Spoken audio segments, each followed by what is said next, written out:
Hello வணக்கம். இது உங்கள் சிவி ஜோன். எல்லாரும் எப்படி இருக்கீங்க? இப்போ பற்றின ஒரு சம்பவம் நடந்துச்சு, அப்படியே நெஞ்சை உருக்குற மாதிரி ஒரு சம்பவம்.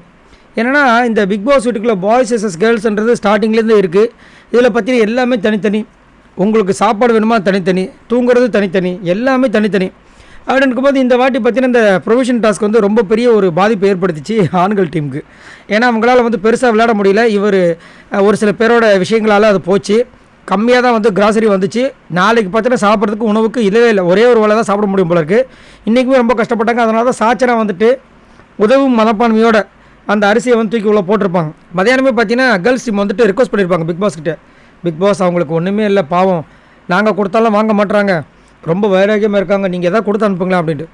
நைட்டு திடீர்னு பார்த்தா பெல் அடிக்குது. நம்ம கேப்டன் அருண் உள்ள ஸ்டோர் ரூம்குள்ளே போகிறாரு. பார்த்தா சர்ப்ரைஸ். என்னென்னு பார்த்தா பிக் பாஸ் வந்து அனுப்பிச்சி வச்சுருக்காரு, என்ஜாய் அப்படின்ட்டு. பார்த்தா அவங்களுக்கு அப்படியே அமிர்தமாக இருக்குது. அதாவது 10 நாள் பட்டினி இருக்கிறவங்களுக்கு தான் தெரியும் அந்த கஞ்சி சாதம் எவ்வளோ அமிர்தம் அப்படின்ட்டு. வெறும் தண்ணி சோறு, சாப்பாடில் தண்ணியை ஊற்றி உப்பு போட்டு கொடுத்தா கூட தேவார்த்தமாக சாப்பிடுவான். ஏன் அப்படின்னா அவனுக்கு அந்த சாப்பாடோட அருமை. இதே ஒரு சில பேர் நல்லா டெய்லி சாப்பிடுவாங்க பாருங்கள், சாப்பாடை வேஸ்ட் பண்ணுவாங்க.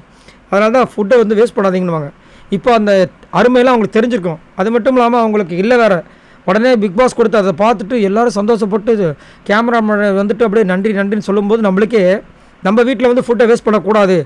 எல்லாருமே வந்துட்டு ஒரு வகையில் பெரிய ஆளுங்க, நல்லா சம்பாரித்து நல்லா வாழ்கிறவங்க. இப்போ புகையை தேடி அங்கே போயிருக்காங்க. ஒரு சில பேர் கஷ்டத்துக்காக போயிருக்காங்க. ஆனால் அங்கே வந்துட்டு ஒரு சப்பாத்தி, ஒரு ப்ரெட்டு, ஒரு சின்ன பன்னீர் ஸ்லைஸ், இதுக்கெல்லாம் கஷ்டப்படுறோம். அதை பார்க்கும்போது நம்மளுக்கு எவ்வளோ ஃபுட்டு இம்பார்ட்டன்ற விஷயங்கள் நம்மளுக்கு தெரிய வருது. ஸோ ரொம்பவே டச்சபிளாக இருந்துச்சு. அதுவும் கேர்ள்ஸ் டீம் பாய்ஸ் டீமுக்கான பண்ண விஷயங்கள் அவங்களுக்கே தெரியாது. ஏன்னா அதை வந்து தனியாக தான் பவித்ரா, ஆர்ஜி ஆனந்தி, அப்புறம் தர்ஷிகான்னு நினைக்கிறேன், எல்லோரும் வந்து பிக் பாஸ் கிட்ட ரிக்வஸ்ட் பண்ணாங்க. ஸோ நீங்கள் இந்த நிகழ்வை எப்படி பார்க்குறீங்கன்றதை மறக்காமல் கமெண்ட்ஸ் பண்ணுங்கள்.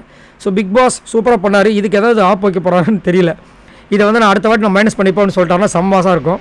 உங்களோட கமெண்ட்ஸை சொல்லுங்கள் பாய் நண்பர்களே.